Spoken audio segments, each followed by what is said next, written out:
Name again? My name is David Phipps. And what's your position? I am co-founder and co-executive director of the Higher Fellowship. And just tell me a little bit about the organization and what you believe. Our organization is a non-profit public interest that's currently lobbying for the full legalization of cannabis in Indiana. Do you think it will ever happen in Indiana? Oh, absolutely. I think it's inevitable. What we're doing is just trying to speed up the process. So, a little bit about why you think pot should be legalized, and today's rally is kind of emphasizing that, right?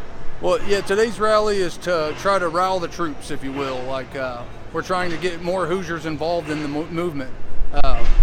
But we really think that the reasons for it to be legalized just simply outweigh the reasons for it to be outlawed. It's just that simple. It does way more good than it does bad. There's no good reason for it to be outlawed in the first place. What kind of good do you think that it does? Well, medicinally alone, it's shown tremendous possibilities with Dravet syndrome, Crohn's disease, multiple forms of epilepsy, Parkinson's, a whole wide variety, and it all boils down to the endocannabinoid system. The human body's full of cannabinoid receptors, and the reason they're in our body is to speed up and promote the healing process. When there's trauma to our body, the cannabinoids flood the endocannabinoid receptors. When you medicate with cannabis, you're flooding those receptors with cannabinoids, such as CBD and THC, and that speeds up the healing process. What do you think about medicinal marijuana versus recreational here in Indiana? Well, I don't really like the term recreational myself.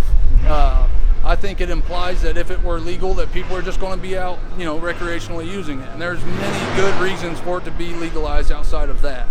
But if people do decide to do other things with it, recreationally or whatever, I don't think that they should be arrested for that.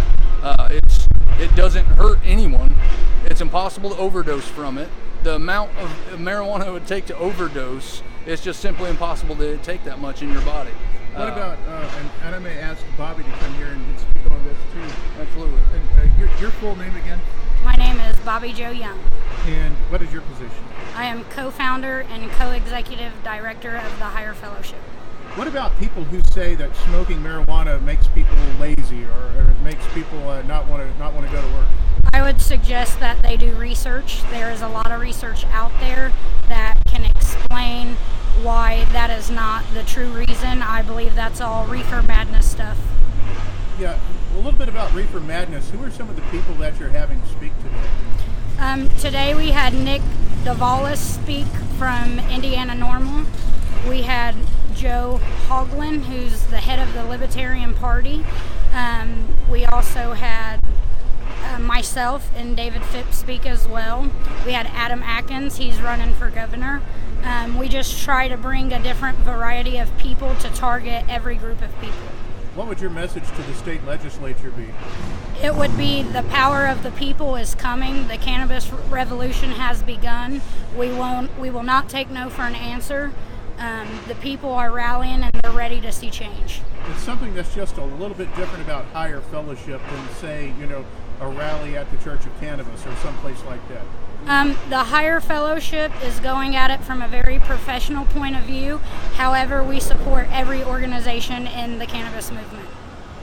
Anything else that people in the Hoosier State need to know about the rally or about your group? Yes, I would like Indiana to know the Higher Fellowship is up and running. The cannabis revolution has begun. We are coming for change, and we will not stop until we see change. And please look us up on Facebook/Higher Fellowship and higherfellowship.org. Get involved today, Indiana. If you really want to make a change, it's going to take your involvement, boots on the ground. Just a little bit more about the partisanship here.